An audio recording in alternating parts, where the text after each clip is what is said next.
आंनि जिरायनाय नैबे जायगानिफ्रायनो आंनि जिउआ जागायदों। आइया आंखौ मानसि खालामखांनायनि उनावबो गय पेकेट, थिनथ्लां पेकेट बायदि फाननायखौ नागाराखै। बे जायगायानो आंनि जिउनि सुखु दुखुनि नेरसोन। आइया आंखौ लानानै जोबोद खुसि आरो आंबो खुसि। बेनि सायाव आंहा जेबो हेंथा गैया। नैबे सारियाव दासान्दि समाजारि बिजोङाव खोब गोसारदों। जागायनायनिफ्राय जोबजासिम बे सारिया बयनिबो गोसोखौ गाबखांहोदों। बयबो बे सारिखौ नुनानै गोसोआव नांदों आरो थुलुंगाखांदों। थारैनो बे सारिया बयनिबो गोसोखौ बोनो हादों।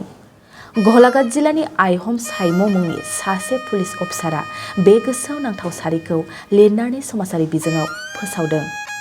पुलिस अफिसार आइहम साइम'आ गावनि जिउ जारिमिन आरो गावखौ दानायाव बिमानि बिहोमाखौ बे सुंद' सारिजों फोरमायदों। जोबोद थुलुंगाखांथाव। गोबाङानो बेखौ नुनानै बाख्नायदों आरो बायदि पजिटिभ रिएक्सन होदों। नोंथाङा सानाय सुनाय बेरामनि जेंनायाव दं नामा? जुदि नोंथाङा देहायाव सानाय सुनायजों भुगिनांगासिनो, अब्ला नोंथांनि थाखाय गोजोनथाव खौरां। नोंथांनि थाखाय दं एसआइ निउर' थेरापि सेन्टार। बे थेरापि सेन्टाराव नोंथाङा गोरलैयैनो सानाय सुनाय बेरामखौ फाहामथाय लानो हागोन। ট্ৰিটমেণ্ট পাইছোঁ, লগে লগে মোৰ মানে শৰীৰটো মানে একদম ফ্ৰী হৈ গৈছে। খোজ কঢ়াত খুব অসুবিধা আছিলে। চাইডটো মোৰ একেবাৰে মানে বহুত বেয়া আছিলে, মানে খোজকাঢ়িব মানে ভালকৈ পৰা নাছিলোঁ। ইয়াত মোটামুটি 3 দিন আহিয়ে মই ভালকৈ খোজকাঢ়িব পৰা হৈছোঁ।